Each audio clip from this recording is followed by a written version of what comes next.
making this video because what I'm trying to do is change out the shackles on this thing. And so this device here is called a shackle. Let me go ahead and take it apart. I should have had it apart already. But this is the shackle here. And what it does, it connects your leaf springs to the anchor point on the trailer itself. So basically it does, it connects this point here and that point there. So this is free to move. And it should move like that.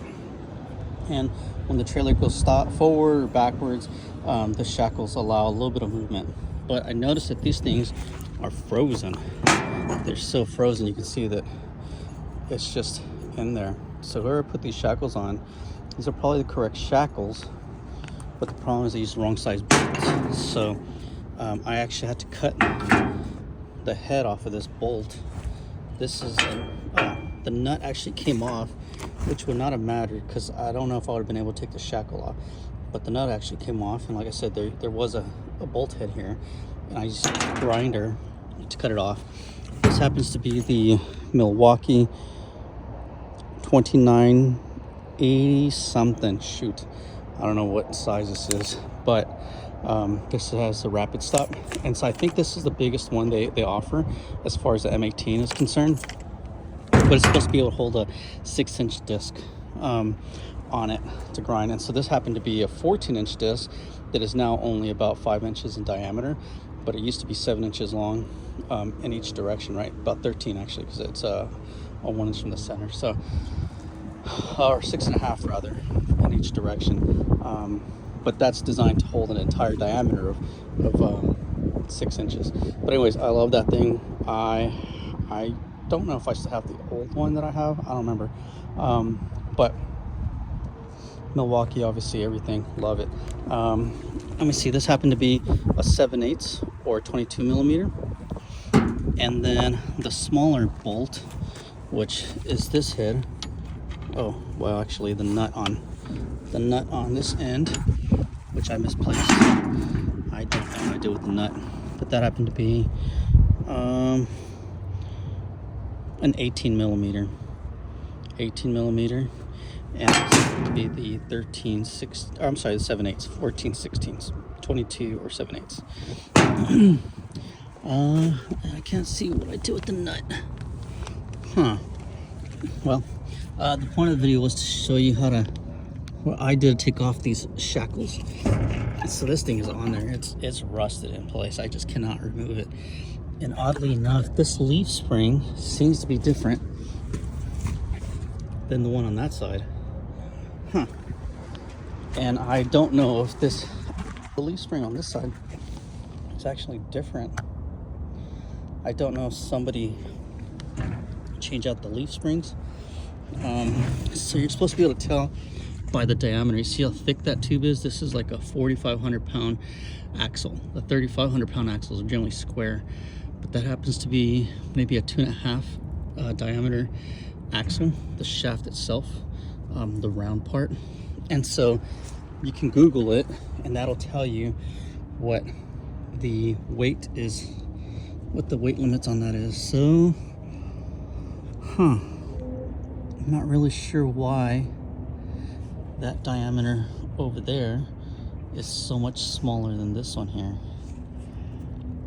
Obviously this has a bushing, and that one doesn't. Way over there doesn't, but they should still be the same outer diameter. So I'm not sure what's going on with them, but the whole point of this was to take the shackles that were on there off, and now I can connect the shackles that I bought for this thing. It looks like, oh well, yeah, okay, so I might have to go get some bolts as well. It's got a bolt on this side, and it looks like it has a bolt on that side. So really I just need, oh no, I need two. So it's missing the bolt right there. If I can get this one off, if I can get this bolt, then I can use that one. I'll still be short one bolt. So you can see this thing just broke right off.